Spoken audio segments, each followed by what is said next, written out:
नमस्कार विद्यार्थी मित्रांनो, मी श्री एडे सर तुमचं श्री टकले पाटील क्लासेस सेक्रापूरमध्ये स्वागत करत आहे। आज आपण इयत्ता 5वी विषय बुद्धिमत्ता घटक 5 प्रतिबिंब उपघटक आरशातील घटक 2 आरशातील प्रतिमा वाचा। आरशात पाहिले असता पूर्व दिशा ही काय दिसते आपल्याला? पश्चिम दिशा दिसते। कशात बघितल्यानंतर? आरशात। पश्चिम दिशा ही काय दिसते? पूर्व दिशा दिसते। म्हणजेच पश्चिम आणि पूर्व या दोन दिशांमध्ये काय होत असतो? बदल होत असतो। तिसरा मुद्दा आहे, उजवी बाजू ही डावी बाजू बनते। आपली जी उजवी बाजू आहे ती काय बनते?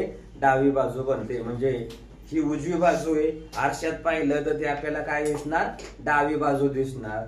ही डावी बाजू आहे, आरशात पाहिलं तर ते काय दिसणार आपल्याला? उजवी बाजू दिसणार। चौथा, डावी बाजू ही उजवी बाजू दिसते। आणि पाचवा आहे महत्वाचा, उत्तर दिशा म्हणजेच वरची बाजू आणि दक्षिण दिशा म्हणजेच खालची बाजू यांच्यात कोणताच बदल होत नाही। यांच्यामध्ये कोणताच बदल होत नाही। फक्त बदल कुठं होतो? पूर्व पश्चिम, डावी उजवी। कळलं?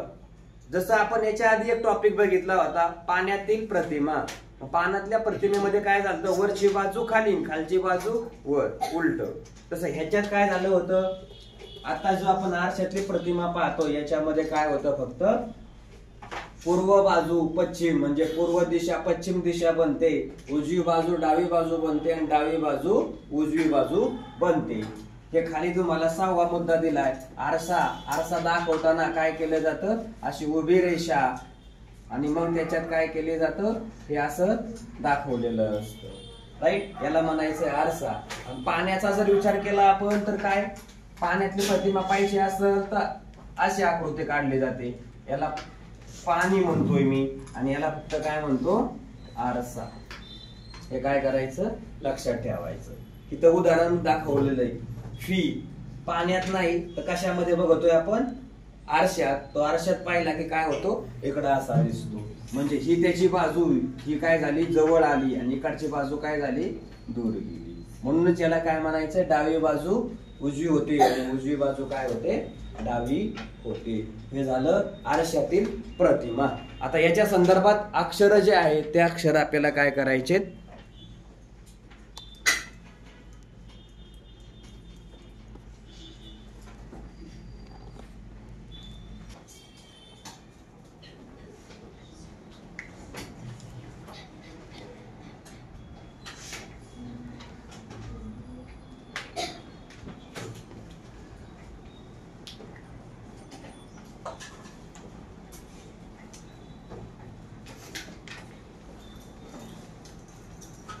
या ठिकाणी तुम्हाला 1 नंबर 2 नंबर आणि 3 नंबर असे 3 कॉलम करून दिलेत। या 3 कॉलम मध्ये काय दिले? पहिला कॉलम मूळ अक्षरे ABCDEFGHY हे अक्षर दिलेत। खाली रेड आरसा दिलाय आणि त्याची प्रतिमा म्हणजे ए ची प्रतिमा आरशात कशी दिसते, बी ची कशी दिसते, सी ची कशी दिसते, डी ची कशी दिसते, ई ची कशी दिसते, एफ ची कशी दिसते। म्हणजे डावी बाजू येते त्यांची काय दिसणार? आरशामध्ये उजवी बाजू दिसणार, उजवी येते काय दिसणार? डावी बाजू दिसणार। इथं पण बघा G G, yes yes, Y Y, Z Z. हा पहिला कॉलम झाला।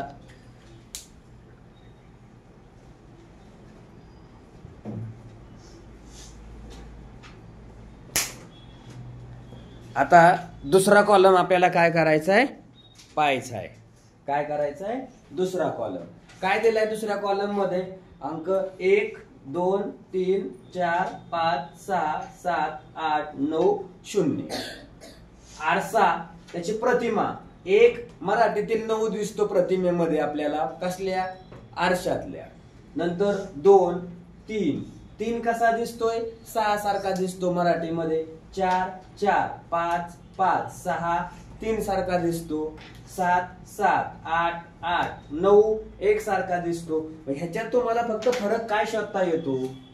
1 आणि 9। इकडं 9 आणि 1। याच्यात इथं बघा 6 आणि 3 3 आणि 6 हा फरक आहे. कळतंय? द स्टार करायचे. याच्यानंतर कॉलम नंबर 3 मध्ये बघा 1 1 2 2 3 3 4 4 5 5 6 6 7 7 8 8 सारखी दिसणारी प्रतिमा आरशात कोणती आहे? 8. कोणती दिसते? 8. याच्यानंतर इकडं पण बघा सारखी दिसणारी प्रतिमा आरशात कोणती आहे? 1. ओके नाही? याच्यानंतर दुसरी कुठली सांगता येईल? Y आहे सारखी दिसणारी प्रतिमा. इकडे 9 9 0 0 इथं पण 0 0 सारखा दिसतो. कशामध्ये? आरशाच्या प्रतिमेमध्ये. पाण्याची प्रतिमा आणि आरशाची प्रतिमा याच्यात 0 हा कसा दिसतो? शून्यासारखाच दिसतो, बदल होत नाही. हे झाले तुमचे कॉलम नंबर 1, कॉलम नंबर 2 आणि कॉलम नंबर 3. हे तुम्ही काय करायचे? लक्षात ठेवायचे आहेत. आता याच्यावर आधारित आपण उदाहरण पाहणार आहोत.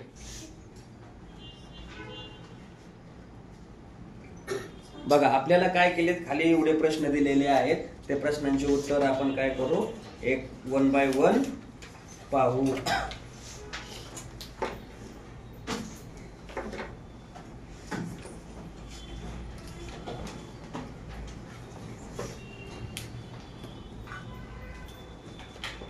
कुठली प्रतिमा काढायची आपल्याला? आरशातली प्रतिमा. मग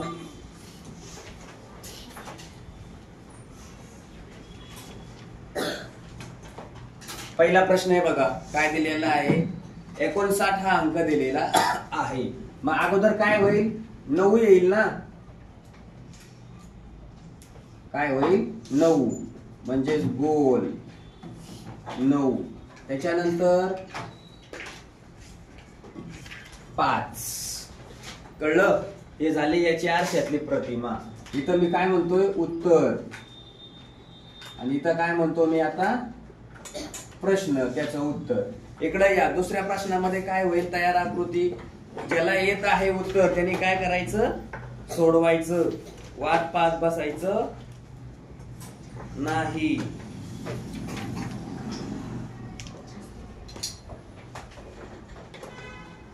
बघा दुसरा प्रश्न आहे. इथं काय होणार? अगोदर R येईल. R त्याची आरशातली प्रतिमा पाहतोय आपण. नंतर O आहे तसाच. N याच्यानंतर N. आता N मध्ये रेषा जी आहे तर ती रेषा कशी असायला पाहिजे रे? ही अशी. कळलं? त्याच्यानंतर तिसरा प्रश्न आहे, तो 2020 ला विचारलेला आहे. S आणि R. आता याची प्रतिमा हा R आहे. तो R कसा होईल? अगोदर R आणि S ची प्रतिमा कशी होईल? ही अशी.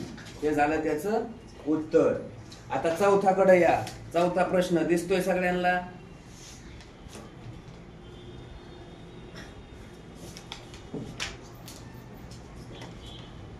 बघा 2021 ला विचारलेला प्रश्न आहे हा. ही आरसा काय होईल? आरशातली प्रतिमा आपण काय करतोय? लिहित आहे. हा N.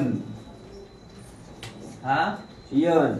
याला म्हणायचं प्रश्न आणि याला म्हणायचं उत्तर. 2021 ला विचारलेला प्रश्न. आता दुसरा 5वा प्रश्न आहे 2019 ला विचारलाय. याची आरशातली प्रतिमा आपल्याला शोधायची आहे. अगोदर जो जवळचा अंक असेल तो अंक लिहिता येईल. आणि आता 6 चा उलटा अंक काय होतो? 3 होतो. नंतर 7 जो 7 आहे हा झाला 764 चा आरशामध्ये असणारी प्रतिमा. इकडे या आकृतीमध्ये गोल 4 भाग झाले. कळलं? आता 4 भाग झाल्यानंतर काय होईल बरं प्रतिमा तयार? अगोदर सी ची उलटी प्रतिमा काय होणार? असा होणार सी. यू ची प्रतिमा कशी असणार? यू. त्याच्यानंतर 5 ची प्रतिमा कशी असणार? उलटी अशी येणार. कळलं. त्याच्यानंतर पी पी दिलेला आहे, हे झाले 5ची प्रतिमा. हे झालं तुमचं उत्तर. हे कधी विचारलेलं आहे? 2020 ला विचारलेलं.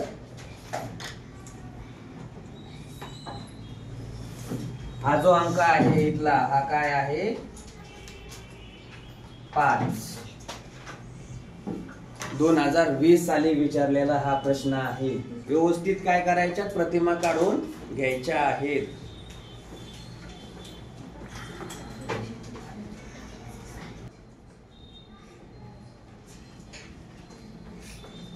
HTH हा प्रश्न 2008 साला विचारलाय आणि याचं उत्तर आरशात कसं असेल?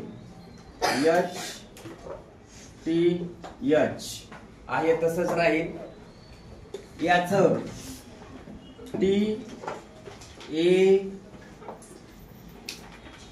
TAR याचं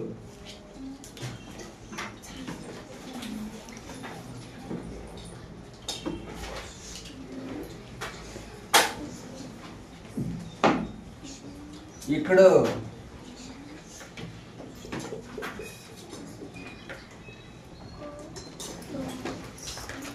D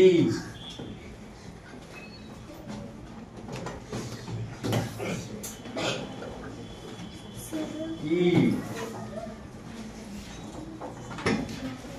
A P P R यांचा जो बदल आहे तर तो आपल्याला इथं P येईल आणि इकडं काय होईल? R. D E P. Sorry, इथं पण काय होईल? P होईल आणि इकडं काय होईल? A.